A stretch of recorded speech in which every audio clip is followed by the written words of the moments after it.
இந்த யோனி பொருத்தம் அல்லது மகேந்திர பொருத்தம் இது இல்லைன்னா திருமணம் செய்யக்கூடாதான்ற சந்தேகம் நிறைய பேருக்கு இருக்குதுங்க. இப்போ இந்த 10 பொருத்தம் பார்ப்பது என்பது படிப்படியாக மங்கி சரி பரவாயில்லைங்க, யோனி பொருத்தமாவது இருக்கணும், மகேந்திர பொருத்தமாவது இருக்கணுங்க. ஏன்னா யோனி பொருத்தம் என்பது தாம்பத்திய சுகத்தை குறிக்கக்கூடியது. ஏன்னா நம்ம 2 பேரை சேர்த்து வைக்கிற கல்யாணம் என்கின்ற அமைப்பே அவர்கள் இருவரும் தாம்பத்திய சுகத்தை அனுபவித்து வம்ச விருத்தி குழந்தையை பெற்றுக்கணும் அப்படிங்கிறதுனால தானங்க. அப்போ அந்த யோனி பொருத்தம் கண்டிப்பாக இருக்கணுங்க. இன்னொன்று இந்த மகேந்திர பொருத்தம் என்பது குழந்தை பிறக்குமா பிறக்காதா என்பதை பொறுத்தது. ஆக அந்த 2மே தாம்பத்திய சுகம் நன்றாக இருக்க வேண்டும், அதன் மூலமான குழந்தை பாக்கியம் கிடைக்க வேண்டும் என்கின்ற பொருத்தம் இருக்க வேண்டும் என்கின்ற அமைப்பு எண்ணம் நிறைய ஜோதிட ஆர்வலர்களுக்கு நிறைய பேருக்கு இருக்குதுங்க. உண்மையை சொல்லப்போனால் நம்முடைய பகுதியில் நான் அடிக்கடி சொல்லிட்டு வரேங்க, நட்சத்திரங்களுக்குள்ள எந்த விதமான பலன்களும் நிச்சயமாக இல்லைங்க. நட்சத்திரங்கள் மட்டும் தனியாக எந்த ஒன்றையும் தந்துவிட முடியாது அப்படிங்கிறதாங்க உண்மை. கிரகங்களும் பாவகங்களும்னு சொல்லப்படக்கூடிய ராசி வீடுகள் பாவகம், அதாவது ராசி வீடுகள் அந்த ராசி வீட்டின் மேல் அமரக்கூடிய கிரகங்களின் சுபத்துவ பாபத்துவ தன்மைகளில் தாங்க பலன்கள் இருக்கிறதே தவிர இந்த 10 பொருத்தம் போன்ற 10ஆத பொருத்தம் அமைப்புகளில் எந்த விதமான அமைப்புகளும் இல்லைங்க. இதுக்கு என்ன சாட்சி அப்படின்னு பார்த்தீங்கன்னா, 10 பொருத்தம் பார்க்காதவர்கள் தம்பதி சமேதராக 60-70 வருஷம் 100 ஆண்டு கண்டு நல்ல விதமாக இருக்க அமைப்போம். 10 பொருத்தம் பார்த்தும் திருமணம் செய்து வைப்பது 10ஆவது நாள்லேயே ஒரு மாதிரியாக போய்டுறதும் கண்ணுக்கு நேராக நடக்கக்கூடிய ஒன்றுங்க. ஜோதிடத்தை பொய்யாக்கக்கூடிய ஒரு அமைப்பை இந்த நட்சத்திரங்களின் அடிப்படையில் பலன் பார்க்கக்கூடிய நட்சத்திரங்களின் அடிப்படையில் இந்த 10 பொருத்த அமைப்புகளை பார்க்கக்கூடிய ஒன்றால் தாங்க.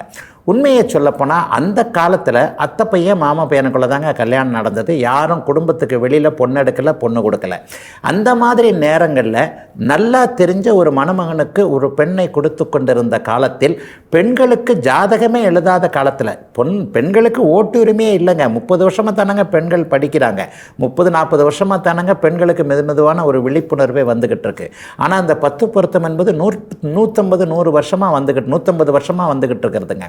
அப்போ அந்த அமைப்பில் பெண்களுக்கு ஜாதகமே எழுதாத போது ஏதோ ஒன்று ஆலை இல்லாத ஊருக்கு எழுப்பிப்பு சர்க்கரை என்பதை போல் ஏதோ ஒன்றை குத்து மதிப்பாக சொன்ன ஒரு விஷயந்தான் இந்த 10 பொருத்தம். அதனால தான் இந்த 10 பொருத்தம் எவருக்கும் சரியாக இல்லாமல் போயிடுது. அதாவது 10 பொருத்தம் பார்க்கக்கூடிய தம்பதிகள் உறுதியாக நன்றாக இருக்கிறாங்களான்னா ஜோசியர் கூட அதை பற்றி உறுதி கொடுக்க முடியாதுங்க. பார்க்குறவங்களும் ஏதோ ஒரு கடமைக்கு பார்க்கக்கூடிய அமைப்புகள் தான் இருக்குது. அந்த அமைப்பினால தான் சொல்கிறேன், இந்த யோனி பொருத்தம் என்பது என்ன, ஆண் பெண் இனப்பெருக்க அமைப்புகளை உறுப்புகளை பற்றி விவரிக்கக்கூடிய இந்த யோனி பொருத்தத்திற்கு எந்த விதமான ஆதாரமும் இல்லைங்க. யாரோ ஒருவர் ஒரு சின்ன ஒரு அட்டவணை மாதிரி ஒரு ஜோதிடராக தான் இருக்க முடியும். ஒரு ஜோதிடர் தன்னுடைய சந்ததிகளுக்கு ஒரு சிறிய அட்டவணை மாதிரி இதை பார்த்து வைத்துக்கொள் என்று சொன்ன ஒன்று கடந்த 150 வருஷமாக வாழையடி வாழையாக வந்துவிட்டது என்பது தான் உண்மையை தவிர இந்த 10 பொருத்தம் என்கின்ற இந்த நட்சத்திர பொருத்தங்களுக்குள்ள சிறிதளவு கூட மேட்சிங் பலன் அப்படி இல்லை அப்படிங்கிறது தான் உண்மை. மெதுவான விழிப்புணர்வு இப்போது சமூகத்தில் வந்துக்கிட்டு இருக்கிறது, ஜோதிடர்கள்கிட்டே வந்துக்கிட்டு இருக்கிறது அப்படிங்கிறதாங்க கண்டிப்பாக உண்மை. மகேந்திர பொருத்தத்தை எடுத்துக்கிட்டிங்கன்னா குழந்தை பாக்கியம் இருக்காதுன்னு சொல்கிறாங்க. குழந்தை பாக்கியத்திற்கும் இந்த பொருத்தத்துக்கும் சர்வ நிச்சயமாக சம்பந்தம் இல்லைங்க. ஒருவருடைய ஜாதகத்தில் 5ஆம் அதிபதி 5ஆம் வீடு மற்றும் குரு பகவான் 3 பேருமே சுபத்துவமாக நல்ல விதத்தில் இருந்தால் சர்வ நிச்சயமாக அவர்களுக்கு குழந்தை இருக்கும். இவர்கள் 3 பேருமே பாபத்துவமாக இருந்தால் குழந்தை இருக்காது. இதுதான் உண்மையான விதிங்களே தவிர இந்த யோனி பொருத்தம் மகேந்திர பொருத்தம் என்பது நிச்சயமான ஒரு விதியாக இருக்க முடியாதுங்க. இது பார்க்க தேவையில்லை என்பதும் உண்மைங்க. இது படிப்படியான மாற்றம் இப்போது வந்து கொண்டிருக்கிறது என்பதே ஜோதிட ஆர்வலர்களுக்கு சரியான விளக்கமாக இருக்க முடியுங்க. இதுவரை 12 ராசிகளுக்கான இன்றைய ராசி பலன்களையும் ஜோதிட சந்தேகத்திற்கான விளக்கத்தையும் பார்த்தோம். மீண்டும் நாளை காலை இதே நல்ல காலம் பிறக்குது நிகழ்ச்சியில் உங்களை சந்திக்கும் வரை உங்களிடமிருந்து விடைபெற்றுக் கொள்வது உங்கள் ஜோதிடர் ஆதித்ய குருஜி.